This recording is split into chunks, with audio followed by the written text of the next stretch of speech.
ऐसे नहीं,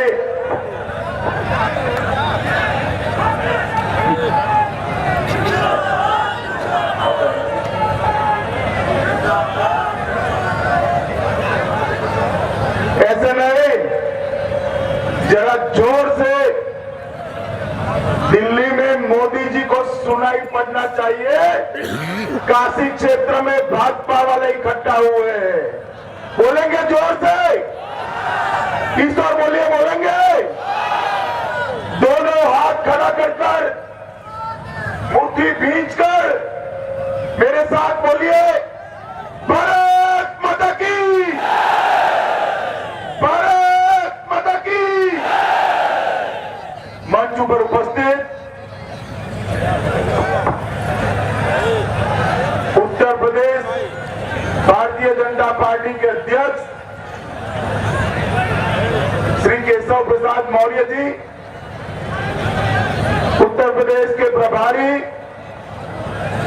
राष्ट्रीय उपाध्यक्ष और सांसद श्रीमान ओम माथुर जी, राष्ट्रीय महासचिव और इसी क्षेत्र के कार्यकर्ता श्रीमान अरुण सिंह जी, राष्ट्रीय महामंत्री संगठन सह संगठन मंत्री श्रीमान शिव प्रकाश जी, भाई सिद्धार्थनाथ सिंह जी, लक्ष्मण आचार्य जी, रेल मंत्री श्री मनोज सिन्हा जी, श्री सुनील बंसल जी, श्रीमान सुनील ओझा जी, यहाँ के लोकप्रिय सांसद श्री केपी सिंह जी, मंच पर उपस्थित पूरे काशी क्षेत्र के सभी आदरणीय सांसद महोदय, भारतीय जनता पार्टी के प्रदेश पदाधिकारी और आज इस कार्यक्रम में आए हुए प्यारे मेरे बूथ के मालिकों, भाइयों और बहनों। आज सुबह फोन आया कि जौनपुर में बारिश हो गई है, मंडप गीला हो गया है। मेरे साथ में एक सज्जन खड़े थे, उन्होंने कहा व्यवधान आ गया। मैंने बोला व्यवधान नहीं आया, बारिश तो बाबा विश्वनाथ का आशीर्वाद होता है, उसी से देश फलता फूलता है, सुजलाम सुफलाम होता है। और ये जो आशीर्वाद है, बाबा विश्वनाथ का आशीर्वाद है, और मेरे सामने जो सैलाब है वो बताता है यूपी में 2/3 बहुमत से भाजपा की सरकार बनने जा रही है। मित्रों, काशी क्षेत्र बाबा विश्वनाथ की भूमि है, मां विंध्यवासिनी की भूमि है। संकट मोचन हनुमान जी भी यहीं पर विराजमान है। प्रयागराज भी इसी जगह पे है जहां मां गंगा, यमुना और सरस्वती का संगम होता है। सारनाथ भी यहाँ है, ये महामना मालवीय की भूमि है। कबीरदास, तुलसीदास और रोहितदास की भूमि है। ये भूमि को मैं सत सत नमन करता हूं मित्रों, सत सत नमन करता हूं। और हम सभी भारतीय जनता पार्टी के कार्यकर्ताओं के लिए एक विशेष महत्व इस भूमि का है। हमारे नेता नरेंद्र मोदी भी यहां से चुनकर दिल्ली में सांसद के नाते गए हैं। मित्रों, आप बताइए भाई, नरेंद्र भाई कहां से सांसद है? ऐसे नहीं, जरा जोर से बताइए, और जोर से, और जोर से। और यही काशी भूमि इस बार भाजपा की सरकार की मजबूत नींव डालने वाली है। मित्रों, मजबूत नींव डालने वाली है। मित्रों, अभी अभी भारतीय भारतीय जनता पार्टी की सरकार के 2 साल समाप्त हुए। 2 साल समाप्त हुए। भारतीय जनता पार्टी के कार्यकर्ता लोक संपर्क करने के लिए गए, विकास पर्व के लिए गए, 2 साल का हिसाब देने के लिए शहर शहर गांव गांव गए। मगर अभी कुछ दिन पहले मैं टीवी पर देख रहा था, राहुल बाबा विदेश की ओर जा रहे थे। देश में गर्मी बहुत बढ़ गई थी, राहुल बाबा विदेश सैर करने गए हैं अभी। और एयरपोर्ट पर पूछते थे कि भाजपा वाले बताए कि 2 साल में भाजपा ने क्या दिया। राहुल बाबा हमसे हिसाब मांगते थे। राहुल बाबा, मैं आपको तो क्या हिसाब दूं, मगर काशी के कार्यकर्ताओं को जरूर हिसाब देना चाहता हूं, क्योंकि इन्होंने देश में पूर्ण बहुमत की सरकार बनाई है। और आप भी अगर कान खुले हैं और देश में वापिस आ गए हैं तो आप भी सुन लीजिएगा। सबसे पहला काम भारतीय जनता पार्टी की सरकार ने किया, बोलने वाला प्रधानमंत्री देने का काम किया है। आपने तो एक प्रधानमंत्री ऐसा दिया था, देश की जनता 10 साल तक उनकी आवाज सुनने को तरस गई थी, बोलते ही नहीं थे। हमने एक प्रधानमंत्री दिया है जो लोगों के दुख दर्द को समझता है, लोगों की समस्याओं को समझता है और उसके निवारण के लिए काम करता है। राहुल बाबा, हमने क्या काम किया है हमको पूछते हो? मैं बताना चाहता हूं कि हमने एक निर्णायक सरकार देने का काम किया है। आपकी सरकार थी 10 साल तक। इस सरकार में काम ऐसे होता था कि हर मंत्री अपने आप को प्रधानमंत्री मानता था और प्रधानमंत्री को बेचारे को कोई प्रधानमंत्री नहीं मानता था। हमने एक ऐसी सरकार दी है जो देश की समस्याओं के निवारण के लिए काम करती है। ऐसी सरकार भारतीय जनता पार्टी ने दी है। मित्रों, हमने वादा किया था अगर भाजपा की सरकार आएगी तो देश के अंदर गरीबी हटाने के लिए प्रयास करेगी। मैं बताना चाहता हूं मित्रों, ये कांग्रेस पार्टी, समाजवादी पार्टी और बहुजन समाजवादी पार्टी, उनकी सरकार 10 साल चली। समाजवादी पार्टी और बहुजन समाजवादी पार्टी ने कांग्रेस की सरकार का समर्थन किया था। 10 साल सरकार चली और आजादी के 68 साल के बाद भारतीय जनता पार्टी के हाथ में सत्ता के सूत्र आए पूर्ण बहुमत के साथ। तब भी देश के 60 करीब करोड़ लोग ऐसे थे जिनके घर में एक भी बैंक अकाउंट नहीं था।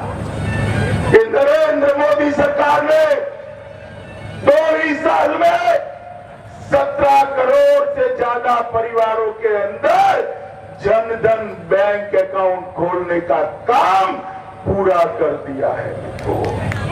मित्रों, मुद्रा बैंक के माध्यम से हमने रोजगारी देने का प्रयास किया है। 2012 में अखिलेश की सरकार आने से पहले अखिलेश ने गांव-गांव, शहर-शहर जाकर कहा था बेरोजगारों को हम बेरोजगारी भत्ता देंगे। कहा था या नहीं कहा था, बताओ भाई? कहा था ना? मैं पूछना चाहता हूं अखिलेश बाबू, वो भत्ता कहां गया? यूपी का युवा आपको पूछता है, आपने जो वादा किया था वो भत्ता कहां चला गया? मित्रों, कांग्रेस पार्टी ने भी वादा किया था कि हम रोजगारी देंगे, 10 साल में कुछ नहीं कर पाए। भारतीय जनता पार्टी की सरकार ने skill India, stand up India, startup India और मुद्रा बैंक के माध्यम से देश के 4 करोड़ युवाओं को रोजगार देने का काम ये भारतीय जनता पार्टी की सरकार ने किया है। मित्रों, मुद्रा बैंक से 10,000 रुपये से 10 लाख तक का लोन सभी युवाओं को कम गारंटी में और कोलेटरल सिक्योरिटी के बगैर देने का काम ये भारतीय जनता पार्टी की सरकार ने किया है। और मित्रों, 60 साल से गरीबी की बात करने वाले इस सपा, बसपा, कांग्रेस गरीबों के लिए कुछ नहीं कर पाए। नरेंद्र मोदी जी ने उज्ज्वला योजना के माध्यम से देश की 5 करोड़ गरीब महिलाओं को एलपीजी गैस का कनेक्शन मुफ्त देने का निर्णय किया है। मित्रों, मुफ्त देने का निर्णय किया है। और उत्तर प्रदेश में 4 लाख से ज्यादा लोगों को एलपीजी गैस का कनेक्शन देने का काम समाप्त हो चुका है। आप कल्पना करिए, एक महिला, एक मां अपने बच्चों के लिए खाना पकाती है, कंडा जलाती है, लकड़ी जलाती है और धुआं उसके फेफड़े में चला जाता है। रोज 400 सिगरेट पीने जितना धुआं खाना पकाने में उसके फेफड़े में चला जाता है। नरेंद्र मोदी सरकार ने वो गरीब माताओं के आंसू पोंछने का काम किया है। मित्रों, 5 करोड़ महिलाओं को गैस का कनेक्शन देने का काम किया है। इस तरह से नरेंद्र मोदी सरकार चलती है। मित्रों, बहुत सारी योजनाएं, ग्राम ज्योति योजना, ग्राम सड़क योजना, सॉइल हेल्थ कार्ड, नीम कोटेड यूरिया, ई मंडी, प्रधानमंत्री इरिगेशन योजना, बहुत सारी योजनाएं मोदी जी लेकर आए। अभी अभी एक नई योजना 8 महीना पहले नरेंद्र भाई ने लॉन्च की, प्रधानमंत्री फसल बीमा योजना। मित्रों, ये प्रधानमंत्री फसल बीमा योजना पूरे देश में अपने आप में एक नए प्रकार की योजना है, जिसमें किसान के लिए बुआई से लेकर खलिहान तक बीमा देने की व्यवस्था है। मगर ये प्रधानमंत्री फसल बीमा योजना का फायदा यूपी के किसानों को मिलने वाला नहीं है। क्यों नहीं मिलेगा मालूम है आपको? मालूम है? मैं बताता हूं। मोदी जी ने तो योजना भेज दी, मगर अखिलेश बाबू इसका टेंडर निकालना ही भूल गए। उन्होंने अब तक टेंडर फाइनल नहीं किया है। खरीफ का मौसम आ गया, यूपी के किसानों को इसका फायदा नहीं मिलेगा। मित्रों, ये यूपी की जो सरकार है, अखिलेश की सरकार, सपा की सरकार, वो सरकार यूपी के विकास के बीच में रोड़ा बनी हुई। मोदी जी यूपी का विकास करना चाहते हैं, मगर ये सरकार मोदी जी की योजनाओं को नीचे तक पहुंचने देना नहीं चाहती। उनको डर है कि मोदी जी लोकप्रिय हो जाएंगे, भाजपा लोकप्रिय हो जाएंगी, कमल के निशान की सरकार बनेगी। मगर अखिलेश बाबू, आप अब इस विकास को रोक नहीं सकते। फरवरी तक का समय है। मेरे बूथ के अध्यक्ष है, आपकी सरकार को उखाड़ कर फेंक देने वाले हैं। आप सुन लीजिए दोस्तों। और उसके बाद ही यूपी में विकास का एक नया दौर शुरू होने वाला है। मित्रों, जहां जहां देश में भारतीय जनता पार्टी की सरकारें बनी है, वहां वहां विकास पहुंचा है। हर गांव में बिजली पहुंची है, हर घर में 24 घंटा बिजली पहुंचाने का काम समाप्त हो गया है। मैं अभी काशी से जौनपुर आता था, रोड था, हाईवे है, मुझे मालूम ही नहीं पड़ा गड्ढे में रोड है या रोड में गड्ढे है, मालूम ही नहीं पड़ता। आप गुजरात, हरियाणा, मध्य प्रदेश की सड़कों पर दूध का भरा हुआ ग्लास बैठकर गाड़ी में चले जाए, एक एक बूंद भी अगर दूध नीचे गिर जाए तो कहना भाजपा वालों को शासन करना नहीं आता। कैसे काम भारतीय जनता पार्टी की सरकार ने किए। हर गांव में अच्छी प्राथमिक शिक्षा की, सेकेंडरी शिक्षा की व्यवस्था करिए, अरबों खरबों का इन्वेस्टमेंट आता है, रोजगारी मिलती है, और कहीं से जहां भाजपा की सरकार है वहां से युवा को अपनी पत्नी और बूढ़े माँ बाप को छोड़कर रोजगारी के लिए बाहर नहीं जाना पड़ता। ये पूरा पूर्वांचल उसका युवा कहीं महाराष्ट्र में, कहीं कर्नाटक में, कहीं दिल्ली में, कहीं गुजरात में, कहीं हरियाणा में जाकर काम करता है। उसका कोई दोषी है तो सपा और बसपा है। मित्रों, आप मुझे बताओ, हम एक कैसी सरकार बनाना चाहते हैं जो सरकार पूर्वांचल के युवाओं को पूर्वांचल में ही रोजी रोटी दे सके। ऐसी सरकार बनाना चाहते हैं क्या? सपा बसपा बना सकते हैं? सपा को बसपा रोक सकती है क्या? रोक सकती है भाई? जरा इसको बताओ, रोक सकती है? सपा सरकार कौन हटा सकता है बताओ? जोर से बताओ, जोर से बताओ। समाजवादी सरकार को हटाने का दम अगर किसी एक दल में है तो वो भारतीय जनता पार्टी में है। मित्रों, भारतीय जनता पार्टी में है। बसपा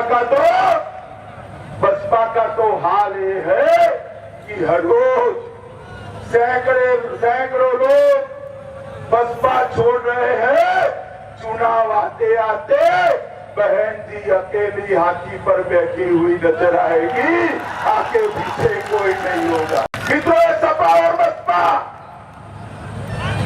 20 साल तक यूपी की जनता ने सपा बसपा बसपा सपा सपा बसपा का जो क्रम चलाया है, उसके कारण यूपी पिछड़ गया है। और ये सपा और बसपा जो है ना, यूपी के विकास के लिए राहु और केतु है। समझते हैं ना राहु केतु? ग्रहण किसके कारण होता है भाई? ग्रहण किसके कारण होता है? ये यूपी के विकास पर ये सपा बसपा ग्रहण बनकर मंडरा रहे हैं। कमल लेकर भाजपा का कार्यकर्ता सूर्य की तरह निकले और इस सपा बसपा को यूपी के नभ पर से हटा देंगे तो तभी जाकर यूपी का भला हो सकता है। मित्रों, अभी कमलनाथ जी टेलीविजन पर मैं देख रहा था, कमलनाथ जी कहते थे कि मोदी जी विदेश पहुंच जाते हैं। भैया कमलनाथ, हिसाब किताब कर लो, मोदी जी मनमोहन सिंह से कम विदेश गए हैं। मैं आपको बताना चाहता हूं, मगर आपका भी दोष नहीं है। आपको ऐसा ही लगेगा ज्यादा गए हैं, क्योंकि पहले मनमोहन सिंह अपने मौनी बाबा जब विदेश जाते थे, देश या विदेश किसी को मालूम ही नहीं पड़ता था। यहां से जाते थे तो पन्ने अंग्रेजी में लिख कर ले जाते थे और पढ़कर वापिस चले आते थे। किसी को मालूम ही नहीं पड़ता था। और कभी कभी तो पन्ने भी बदल जाते थे। थाईलैंड का पन्ना मलेशिया में और मलेशिया का थाईलैंड में पढ़कर चले आते। अभी मोदी जी जाते हैं, चाहे नेपाल जाए, भूटान जाए, ब्रह्मदेश जाए, बांग्लादेश जाए, लंका जाए, अमेरिका जाए, चीन जाए, इंग्लैंड जाए, ऑस्ट्रेलिया जाए, जापान जाए, हजारों हजारों का हुजूम नरेंद्र मोदी का स्वागत करने के लिए हर जगह पे दिखाई पड़ता है। कमलनाथ, इसलिए आपको लगता है कि नरेंद्र मोदी ज्यादा चाहते हैं। मित्रों, नरेंद्र मोदी जी का पूरी दुनिया में जो स्वागत होता है ना, वो स्वागत नरेंद्र मोदी का स्वागत नहीं, भारतीय जनता पार्टी का स्वागत नहीं, 125 करोड़ की भारत की जनता का दुनिया में सम्मान बढ़ाने का काम नरेंद्र मोदी करे। यूएन असेंबली के अंदर धारापुरा हिंदी के अंदर जब नरेंद्र भाई दुनिया को संबोधित करते हैं तो राष्ट्रभाषा का मान देखकर भारतवासियों का छाती गदगद फूल जाता है। मित्रों, गदगद फूल जाता है। और 10 साल तक इस सपा, बसपा और कांग्रेस तीनों की सरकार चली। यूपीए की जो सरकार थी ना, उसको सपा और बसपा ने समर्थन दिया था। मित्रों, समर्थन दिया था। वो सरकार ने विकास के लिए कुछ नहीं किया। मैं आपको बताना चाहता हूं मित्रों, कि नरेंद्र मोदी सरकार ने हर 15 दिन में इस देश के गरीबों के लिए, पिछड़ों के लिए, दलितों के लिए, वंचितों के लिए एक नई योजना लेकर आने का काम किया है। मैं सारी तो बता नहीं सकता, कुछ बताता हूं। आप सुनते सुनते थक जाइए तो ताली बजा दीजिएगा तो मैं बंद कर दूंगा, ठीक है? बताऊं योजना है? जरा जोर से बोलिए यार, बताऊं या ना बताऊं?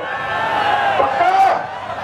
तो अब सुनिए, प्रधानमंत्री जन धन योजना, प्रधानमंत्री आवास योजना, सुकन्या समृद्धि योजना, मुद्रा बैंक योजना, ज्योति बीमा योजना, सुरक्षा बीमा योजना, अटल पेंशन योजना, आदर्श ग्राम योजना, ग्राम सिंचाई योजना, मेक इन इंडिया, स्वच्छ भारत, केवल मंडी, परंपरागत कृषि विकास योजना, digital India, skill India, stand up India, startup India, Beti Bachao Beti Padhao, इंद्रधनुष, सस्ती दवाइयों की दुकान, दीनदयाल उपाध्याय ग्राम ज्योति योजना, ग्रामीण कौशल योजना, श्रम योजना। मित्रों, योजनाएं इतनी हुई है कि अगर मैं पढ़ना जाऊं तो 7 दिन की भागवत सप्ताह बिठानी पड़ेगी, मगर योजनाएं समाप्त नहीं होगी। इतना काम आपकी चुनी हुई सरकार ने किया है। और परिणाम क्या आया है? आज भारत विश्व में सबसे ज्यादा तेज गति से बढ़ता हुआ अर्थतंत्र बनकर विश्व का नेतृत्व कर रहा है। मित्रों, नेतृत्व कर रहा है। 2015 के एक ही साल में आजादी के बाद सबसे ज्यादा ऊर्जा बनाने का काम हुआ, सबसे ज्यादा इथेनॉल बनाने का काम हुआ, सबसे ज्यादा लोगों को गैस के कनेक्शन दिए गए, सबसे ज्यादा कोयले का उत्पादन हुआ, सबसे ज्यादा बिजली का उत्पादन हुआ और बहुत सारी चीजें हैं, मगर मैं कहना नहीं चाहता मित्रों, क्योंकि मेरा विषय आज आपके सामने भारत सरकार कैसा काम कर रही है नहीं है, यूपी की सरकार बदलने का विषय है। ये उत्तर प्रदेश की सरकार जिस तरह से चल रही है मित्रों, वो उत्तर प्रदेश की सरकार एक क्षण भी शासन करने का उसको अधिकार है। सरकार की जिम्मेदारी क्या होगी? सरकार ने गरीबों का भूमि बांटना चाहिए नहीं बांटना चाहिए? बताओ भाई, जरा जोर से बोलो, बांटना चाहिए या नहीं बांटना चाहिए? बांटना चाहिए ना। यहाँ एक ऐसी सरकार बैठी है जो भूमि गबन कर जाती है। मथुरा में 2-2 साल तक इस सरकार के आशीर्वाद से लोगों ने भूमि कब्जाए रखी और जब छुड़वाने गए तो इसी जौनपुर का एक लाल वहां पर शहीद हो गया। मित्रों, शहीद हो गया। जो थानेदार शहीद हो गया वो इसी जौनपुर का था। ये सरकार कोई काम की नहीं। जो ये सरकार पूर्ण तरह से विफल सरकार है। बेरोजगारी भत्ता नहीं दिया, लैपटॉप दिया तो जाति और धर्म पूछ कर दिया, छात्रवृत्ति में घोटाला किया, यादव सिंह का घोटाला नोएडा में किया, मदरसा में घोटाला किया, जननी सुरक्षा योजना में घोटाला किया, बालू के खदान में भी घोटाला किया और मित्रों खनन के मामले में भी घोटाला किया। भारतीय जनता पार्टी की सरकार यूपी के लिए बहुत कुछ किया है। मित्रों, यूपी को हर साल 1 लाख रुपया ज्यादा देने का निर्णय भारतीय जनता पार्टी की मोदी सरकार ने किया है। 1 लाख करोड़ रुपया, हर साल 1 लाख करोड़ रुपया। मित्रों, आप बताइए, अगर ये अखिलेश की सरकार है तो ये 1 लाख करोड़ रुपया यूपी क्या विकास कर पाएंगे? क्या बताइए, कर पाएंगे? मित्रों, इतने सारे लोग हैं, एक भतीजा है, 2 चाचा है, आजम खान है, मुलायम जी स्वयं है। यूपी के हिस्से में क्या आएगा भैया? कुछ नहीं आएगा। अभी एक नूरा कुश्ती चल रही है, मैंने टीवी पर देखा। अफजल अंसारी की पार्टी को सपा में चाचे ने मर्ज करा दिया। भतीजे को गुस्सा हो गया कि भाई क्रिमिनल हमारी पार्टी में नहीं आएंगे। दूसरे दिन मर्जर कैंसिल कर दिया। अखिलेश बाबू, आप यूपी की जनता को क्या बना रहे हो भाई? आपकी नुरा कुश्ती है, आपकी समाजवादी पार्टी अफजाल, अतीक, आजम न जाने कितने कितने खानों से भरी हुई है। कितने को निकालोगे भाई? और ऐसे को निकालने जाओगे तो कुछ नहीं बचेगा, चाचा 2 भतीजा ही बचेंगे, बाकी सब निकाल देना पड़ेगा। मित्रों, ये उत्तर प्रदेश के अंदर जिस प्रकार से कानून और व्यवस्था का मजाक उड़ा है, उत्तर प्रदेश की जनता का विकास नहीं हो सकता। उत्तर प्रदेश का विकास नहीं हो सकता। यहाँ कानून और व्यवस्था नाम की कोई चीज नहीं। आप जाइए, किसी भी कंप्लेन लेकर थाने में मुकदमा दर्ज कराने के लिए सबसे पहले पूछेंगे कौन जाति है। जाति ठीक लगी तो ठीक है, वरना पूछेंगे कौन धर्म है। थाने में मुकदमे ऐसे लिखे जाते हैं। उत्तर प्रदेश के मेरे सामने बैठे हुए सारे लोग 2ym दर्जे के नागरिक के नाते जी रहे हैं। ये अखिलेश की सरकार में ये स्थिति को बदलना पड़ेगा और इस स्थिति को और कोई नहीं बदल सकता। भारतीय जनता पार्टी के मेरे सामने बैठे हुए कार्यकर्ता बदल सकते हैं। आप बताइए, उत्तर प्रदेश में भाजपा की सरकार बनाएंगे? ऐसे नहीं भाई, जोर से बताइए, बनाएंगे? कमल निशान को जिताएंगे? नरेंद्र मोदी के हाथ मजबूत करेंगे? उत्तर प्रदेश का विकास करेंगे? तो मेरे साथ दोनों हाथ खड़े कर हनुमान जी की मुट्ठी भींचकर आक्रोश और गुस्से के साथ संकल्प करिए और बोलिए, भारत माता की, भारत माता की, भारत माता की, वंदे मातरम।